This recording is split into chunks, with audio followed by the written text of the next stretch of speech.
Hello, welcome to my media log for the month of March. This will just be me talking about all the media I consumed in the month. Manga, light novels, music, whatever I end up experiencing, I guess. There will be timestamps if you want to jump around, but starting with the manga, as always. It's the beginning of March and I've read a couple standalone volumes I wanted to talk about. Starting with, I read the one-shot The Metalhead Next Door. This one I picked up pretty much completely blind after seeing so many good reviews about it on Instagram. It just really piqued my interest. And overall, I thought this one-shot was really cute. There is one, explicit scene at the very end, but the premise for this one is our main character moves to this kind of rundown apartment complex. His unit doesn't have heating, and his neighbor ends up helping him out with this, and they end up having meals together and becoming closer. His neighbor really likes metal music, hence the title. He's a pastry chef, he's really good at cooking, but he's just really shy and kind of reclusive. And this volume spans 3 years of them just kind of slowly getting to know each other and opening up to each other. And I think the depiction of social anxiety is really good in this one. Our metalhead neighbor character is very anxious. He has a stutter when trying to talk. It takes him a long time to get his words across. And that has led to a lot of people kind of giving up on him in the past, which is super sad to see, but also relatable. So I think that's what sets this apart from some other one-shots I've read. And even though this was well executed in my opinion, it was still too short, which is my main problem with one-shots most of the time. It's just too short. I would have wanted to see so much more from these characters. I like their relationship dynamic. I like their communication. They were able to sprinkle in a little bit of character development in just this one volume, so yeah, it just has so much potential, but we'll see. I would be super interested if there was some type of sequel to this, or anything, really.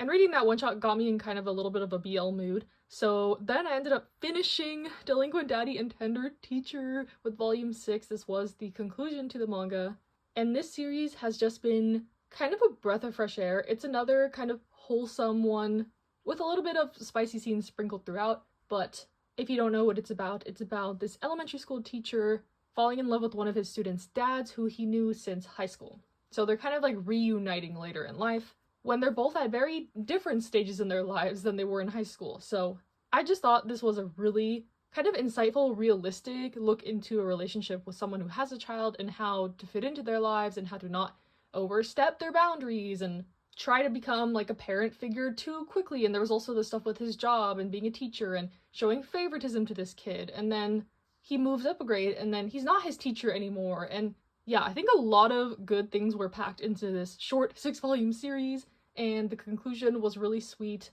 Their romantic relationship was a focus of the manga, but also you see a lot of their personal growth and the child's growth, and there's some side characters, and yeah, overall just a really good one in my opinion. I'm sad to see it go. It's very bittersweet. I did some snooping on the artist's Twitter, and it looks like they've moved on to a new series, but another one that I would love to see a sequel or a spin-off or anything really more to it. And then lastly, for this reading chunk, I read volume 11 of Cross by Love Otaku X Punk. This one finally had one of the big revelations that we've been waiting for this whole time. But this series is kind of a messy romance involving cross-dressing. Our main characters like each other when they're in their cross-dressing getup, but they don't know each other's true identities. Their friends are involved, their families are involved. It's just really fun, but this kind of arc in particular did delve into some deeper topics, particularly with this character's family. So yeah, it was nice to see finally the conclusion of something that's been dragging out a little bit in my opinion. It's been spanning a lot of volumes. So we'll see the direction this goes on from here. I don't know how many volumes there are ongoing, but they keep coming out and I keep buying them and I keep reading them and I keep enjoying the series a lot. It started out super just comedic, wacky fun, but I can appreciate that there's more kind of depth, I guess, the further you go into it. So yes, I'll be back maybe for a check-in or at the end of the month to recap some more stuff that I've read. Hello, it is the end of the month and I will recap all the rest of the things I read this month. It's honestly not much. March was kind of a crazy month for me, but I tried. I was able to get some reading in. Starting with, I read volumes 2 to 4 of Why Ray Liana Ended Up in the Duke's Mansion. This one is an isekai one where our main character realizes she is destined to die and just be a side character plot device for the main kind of relationship, and she takes this into her own hands, ends up forming a contract with the love interest Duke guy, who is kind of morally gray, but so is she, so their dynamic works really well for me. And I like the progression of their relationship, like becoming a real relationship, I guess. So it's kind of like a fake dating setup, which I love and I'm obsessed with. Adding on top of like the isekai, Duke, royal setting type stuff, like this is right up my alley, honestly. But I feel like I'm not totally in love with it, which is a little bit of a shame, but I plan to continue and see if that improves. I feel like initially getting into the kind of villainess, isekai, royal court setting genre, I was super eager and just like reading everything and loving everything. But now that I've consumed quite a bit of it, I'm becoming a little bit more critical and seeing exactly what I like and what I don't like. So yeah, I think that's kind of interesting. I'm getting so deep into the genre that like I can recognize my tastes, I guess. The only genre that I don't really have that issue with is sports. That I'm not picky at all. Like I'll read anything and I'll like anything. Anything can have a redeeming quality, even if the rest of it is like meh. So I guess the villainess genre is not like that for me. Like I can be a little bit more selective, but tangent aside, I am liking this one a lot, but it's just missing like the last final spark for me to like really be in love with it. Like villains are destined to die or something like that. So curious to read more. I do have 3 more volumes and I think this is only a 9-volume series, so not too long, and we'll see how I like it going forward. And then from my library, I read a bunch of volumes of Windbreaker. So I ended up reading volumes 4 to 10. If you remember my 24-hour reading vlog, I read volume 3 in that one, and I kind of thought the series was just okay, but a lot of people were telling me it gets better, keep going. I know the anime is super popular, so I was like, okay, I must be missing something. Like, why do so many people like this? So in reading 7 more volumes, I feel like my opinion on the series has improved, but I'm still not really in love with it, kind of like why Raeliana ended up at the Duke's Mansion. Windbreaker is about this kid who comes to this town, to this specific school that is hailed as like the top delinquent school. Like everyone is a really good fighter, super badass, and he wants to be at the top of this delinquent school to prove himself as this like really strong guy. But when he gets to the school, it's revealed that this delinquent kind of gang are really people that just protect the city. They do fight like rivals and stuff like that, but it's all in the name of like helping their town that's kind of in a more rundown type area. So our main character has to kind of learn the lessons of teamwork and friendship and protecting other people, figuring out the reasons why he's fighting, like what's the point of all this. There's a lot of side characters, a lot of like groups within the gang and his friends and his mentors. And I think all those aspects are nice. Like this manga is kind of just nice in my opinion. It's a little bit too cheesy. Like I feel like that's mean to say, but the like life lessons are really heavy-handed in my opinion. It's a lot of like tell not show. Like our main character is constantly getting these like kind of monologues from characters, and it just seems funny to hear this coming from like a high schooler about like, oh, like you need to trust your friends and we all love you and we're all here for you and we got your back. And it's just like a really obvious ploy for the main character's development, and I wish it was a little more subtle. There is an arc that I really like with the character Tsubaki. I think that was handled really nicely. So the series definitely has its moments, but overall I think it's kind of just nice. Like I said, it's nice. And I feel like if I want to read any more, I can just do it through my library. They have up to volume like 15 digitally. So for some reason, they're really, stocking up on this series, but I don't have any urge to buy all the volumes physically, and I'm not obsessed with the series. I think the art is pretty. I like some of the characters, but it's a little too, I don't want to say like idealistic for my taste, but I can't find a better word than to say cheesy. So yeah, if you're all about that kind of like power of friendship type stuff, I would recommend this. The art is really good and like the battle action scenes are good, but it's kind of just like fight, and then like life lesson, like see, if you just trusted your friends, look how it all worked out. They all love you. You're like a class leader. Or the main character, he gets sick and he lives alone and he's never had anyone to kind of like take care of him, and when they offer to take care of him, he doesn't know how to accept their help. But then he eventually comes around to it and sees, oh, like I don't have to do this all on my own. Like it's kind of just a rinse and repeat of that sort of stuff, which is cute, but not enough for me to like highly recommend this. So yeah, that is my thoughts on Windbreaker if anyone was waiting for me to read more volumes. But this was the last volume of manga I read this month, but I did read some light novels and some danmei. Jumping right into it, I'm covering my library name right here, but I did read volume 2 of Heaven Official's Blessing. If you saw my reading log from last month, I read volume 1, and that was my first kind of delve into danmei ever. They had the series at my library, I saw it, and I was like, huh, like I've always been curious, but it's been just like so intimidating to me for multiple reasons. But I decided I'd check it out, take it slow, see if I liked the vibe or what. And clearly I liked volume 1 enough to continue the series. And I'm happy to say that I did also enjoy volume 2. This one is about our main character who has ascended to be a god. In this world, a human who does really good, noble, outstanding deeds gets to ascend and be a god in heaven. But our main character has been kicked out of heaven like multiple times. This is his 3rd time becoming a god. And to sort of prove himself, he's being tasked on missions, investigating mysteries that no one else wants to, stuff like that. So volume 1 was really heavy on the like adventure action aspects, which I wasn't expecting going into this. I thought this series was like purely romance, which was wrong on my part, because in volume 2 there's still no romance. It's still more of the like kind of action adventure type stuff. Our main character meets the king of hell, basically, of the ghost realm, and he's kind of this like shady, mysterious character, but you get to know him a lot more in this volume. They meet other characters in their adventures, such as this child character on the front who I think I know who he is. Please don't spoil it, but I think it's a little bit obvious, so we'll see how that progresses. The latter, like, 3rd of this volume was also a flashback. Like, I was kind of wondering how this series was so long. It's like 8 volumes, and each of these are like 400 pages, so they're not like skimpy books. But our main character has lived for 800 years, so a lot has happened in 800 years that I guess they can also cover, so. Because you're kind of plopped into the story, like, you know, the character's 800 years old, and you're dropped into the dynamics of all the gods in the heavens and the history of the world, and he was the prince of this kingdom that got overtaken by this other kingdom, but he's like let go of any of those grudges and stuff like that, but other people haven't. So there's a lot of political conflict as well that I really like.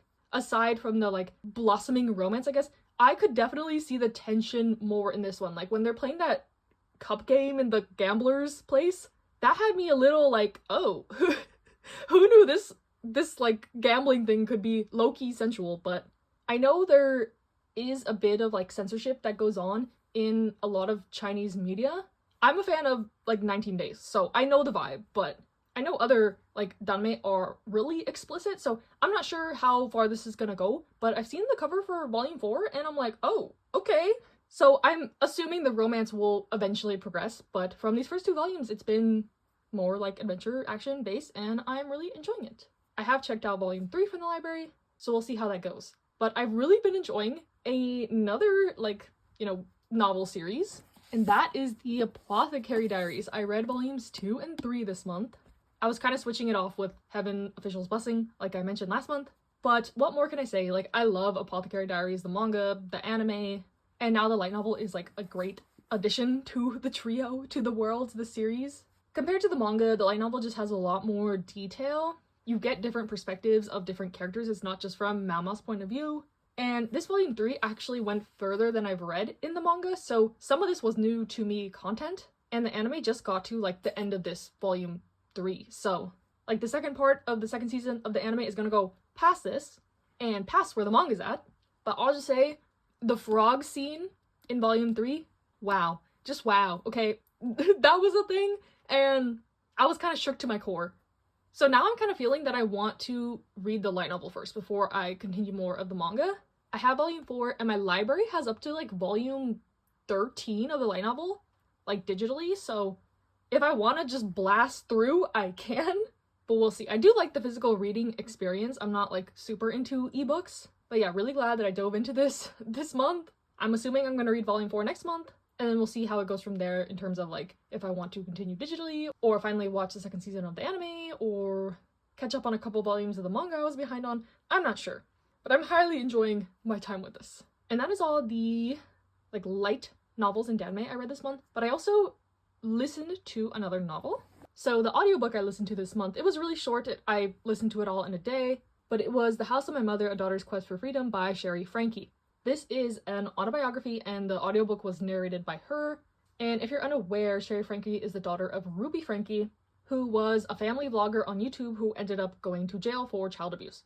And this is not something I've talked about on this channel, but I really dislike family channels and exploiting your children for views and stuff like that. So I've sort of been following the case here and there, but I'm not a fan of true crime content because that feels like very exploitative to me. So when I heard that like a person involved was writing their own story, I jumped on that immediately. And obviously I'm not going to critique like the writing and how much I enjoyed it and stuff like that. It's just like a story that she's telling about her real life and experience. It was not like a super fun listen. she was able to inject some of her humor into it, which I appreciated, but this is a very like serious, traumatic story that she's retelling. Trigger warning, obviously, for child abuse and like the involvement of religion. Her family is Mormon. So yeah, I'm not going to tell my whole life story here, but these kind of topics hit really close to home for me. So yeah, I just wanted to listen to her story from her own mouth. I really can appreciate this sort of thing. Very brave of her. I know she's been kind of fighting for legislation for like banning family vlogs and stuff and like not allowing children into videos, or at least like setting aside like money for them required by law for them when they get older, because you know these families get extremely rich from their children being the stars of their YouTube channel. So I highly recommend listening to this or reading this if you're curious about these topics. I also recommend like getting it from the library. It depends on your opinion about the Mormon church, because Mormon people, like a portion of their income goes directly back to the church as like tithing. So from my understanding, she is still part of the church. So a little bit more serious than I usually get on here, but I do recommend listening or reading this. So yeah, that is all the books I read this month. This is actually my first book of the year. Other than like light novels and danmei, I haven't read any other novels this year, and it's already like the end of March, which is kind of strange for me, but you know, I've kind of just been reading whatever I wanted to.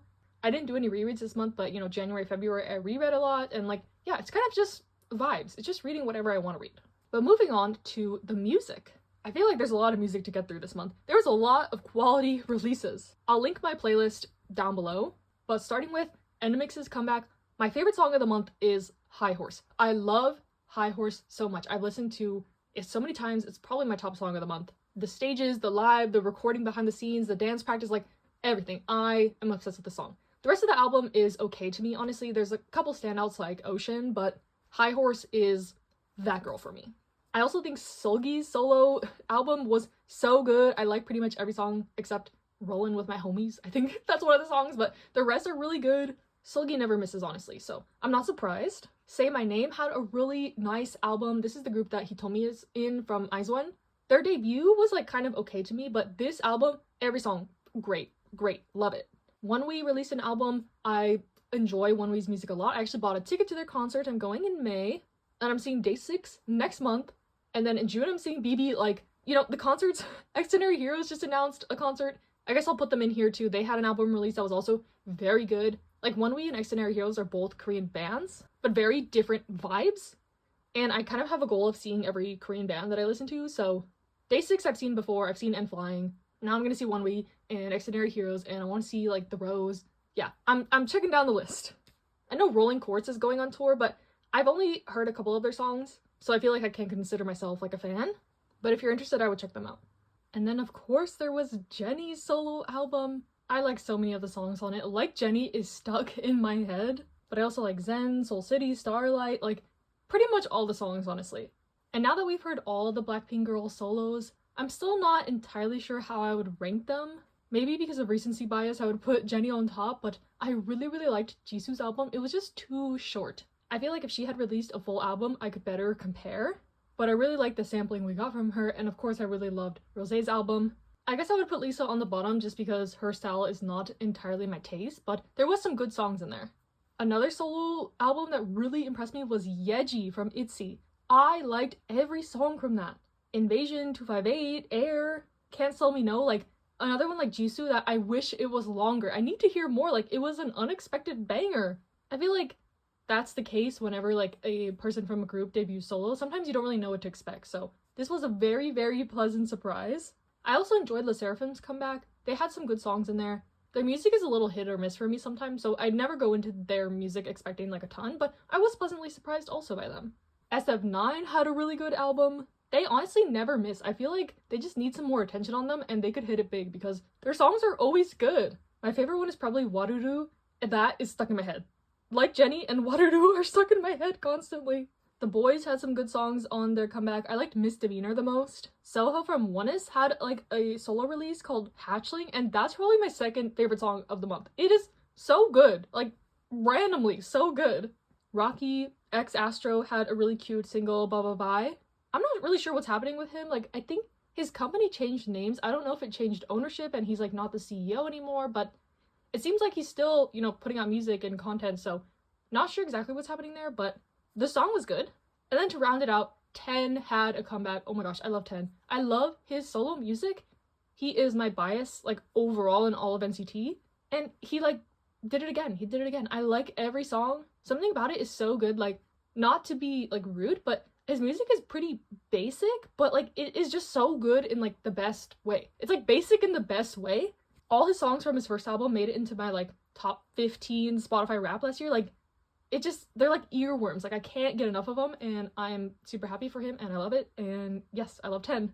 The concept photos are so beautiful. Like, I'm really tempted to buy an album. I'm gonna be in LA for day 6 in a couple weeks, so we'll see how it goes. But yeah, a lot of music to get through this month, a lot of quality releases. I didn't even mention everything, so go look into my playlist. One of my friends who I went on my trip with my friends over the weekend, she is a big girl group stan, and I got her to listen to some CB1, and she's low-key hooked now, so maybe I can influence her a little bit more. But yeah, K-pop is so fun. I love it so much. But that's all from me this month. Let me know what you experienced in the month, media-wise, I guess. Stay safe, stay happy, stay healthy, and I'll see you in the next one.